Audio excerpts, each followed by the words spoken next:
Selamat pagi Bapak Ibu Saudara, selamat kita berjumpa kembali di program Sarapan.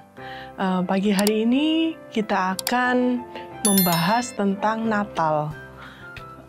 Tentunya Natal adalah sesuatu hal yang dinantikan oleh semua kita, bahkan di seluruh dunia.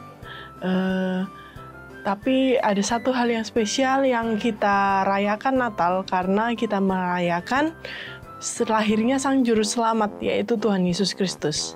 Nah, pada pagi hari ini kita mau membahas dua tokoh Natal yang sebetulnya ini benar-benar punya peran khusus dan spesial untuk bisa terjadi ini Natal ini, yaitu adalah tokoh yang pertama adalah Maria Ibu Yesus. Kita semua sudah tahu ceritanya, tapi mari kita pagi hari ini membahas sedikit saja ya. Maria, kita baca di Lukas 1 ayat yang ke-30. Kata malaikat itu kepadanya, "Jangan takut, hai Maria, sebab engkau beroleh kasih karunia di hadapan Allah." Nah, yang kita mau lihat hari ini adalah kasih karunia. Nah, di sini dituliskan, sebab engkau beroleh kasih karunia di hadapan Allah. Sebetulnya kasih karunia itu apa? Saya baca-baca di artikel, dituliskan bahwa kasih karunia itu adalah pemberian Allah kepada manusia, padahal manusia itu tidak pantas untuk menerimanya. Nah, di artikel yang saya baca juga ada tulisan dari Donald Guthrie. Dia katakan bahwa kasih karunia adalah kemurahan Allah yang tidak pantas diterima oleh orang yang layaknya dihukum. Nah, tentang kasih karunia ini, saya mengajak Bapak Ibu Saudara melihat satu cerita tentang Nuh. Kalau kita ingat cerita tentang Nuh itu adalah seorang yang diberikan hak spesial oleh Tuhan. Ketika pada waktu itu di zaman Nuh dituliskan bahwa itu kita lihat di Kejadian 6 ayat 5. Ketika dilihat Tuhan bahwa kejahatan manusia besar di bumi, dan bahwa segala kecenderungan hatinya selalu membuahkan kejahatan semata-mata. Jadi semuanya itu kecenderungannya itu berbuat jahat seperti itu. Tetapi di ayat yang ke-8 Nuh mendapat kasih karunia di hadapan Allah. Nah, kenapa kok Nuh itu diberikan kasih karunia? Karena dia punya sesuatu yang istimewa di hadapan Allah. Dan maka dari itu, Nuh ini diselamatkan satu keluarganya. Sama dengan posisi Maria waktu itu, Maria dapat sesuatu yang spesial, yang istimewa dari Allah. Yang berbeda, tetapi juga sesuatu yang berbanding terbalik dengan hukum alam. Kenapa saya katakan seperti itu? Karena yang dialami Maria adalah tidak masuk akal secara biologis. Secara biologis hal ini tidak mungkin terjadi karena Maria mengandung dari benihnya Roh Kudus. Nah, kenapa kok Maria itu bisa mengandung benihnya dari Roh Kudus? Kenapa kok itu bisa terjadi ya? Karena ini sudah masuk di dalam rencananya Allah yang besar. Nah, mari kita lihat jauh lebih dalam lagi. Tapi bagaimana ya dengan keadaan Maria pada waktu itu? Kalau misalnya waktu itu ada netizen,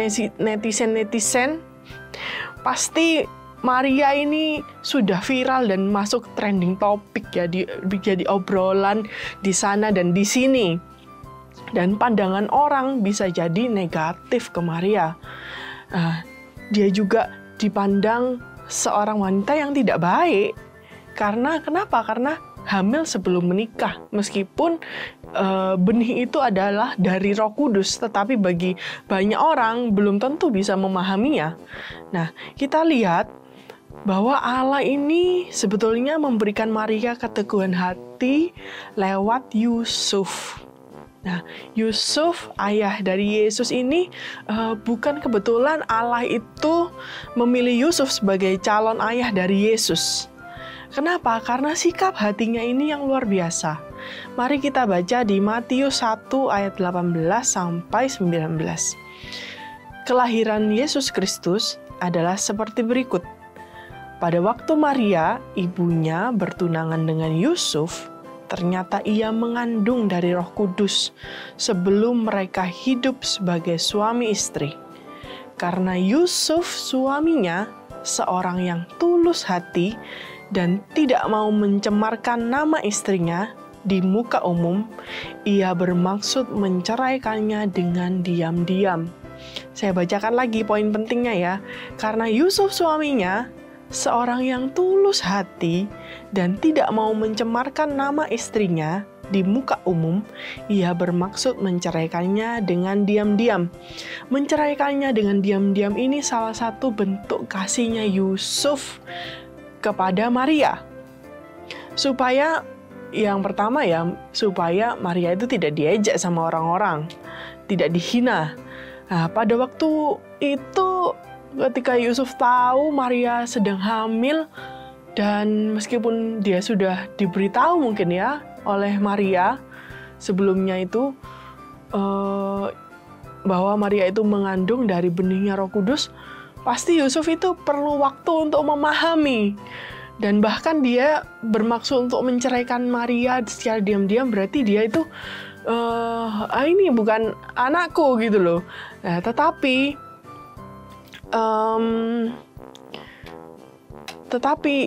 kuasanya Allah itu memberikan Yusuf pengertian lewat malaikat yang datang lewat mimpinya Yusuf. Kita baca di Matius 1 ayat 20 sampai 21. Tetapi ketika ia mempertimbangkan maksud itu, malaikat Tuhan nampak kepadanya dalam mimpi dan berkata, "Yusuf, anak Daud, janganlah engkau takut mengambil Maria sebagai istrimu, sebab anak yang di dalam kandungannya adalah dari Roh Kudus. Ia akan melahirkan anak laki-laki dan engkau akan menamakan dia Yesus, karena dialah yang akan menyelamatkan umatnya dari dosa mereka." Nah, lalu kita melihat apa yang Yusuf lakukan di ayat 24 dan 25.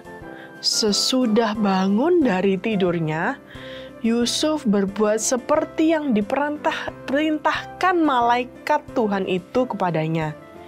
Ia mengambil Maria sebagai istrinya, tetapi tidak bersetubuh dengan dia sampai ia melahirkan anaknya laki-laki, dan Yusuf menamakan dia Yesus. Wah, ternyata Yusuf ini luar biasa. Seorang yang mau menaati apa yang sudah difirmankan oleh Tuhan.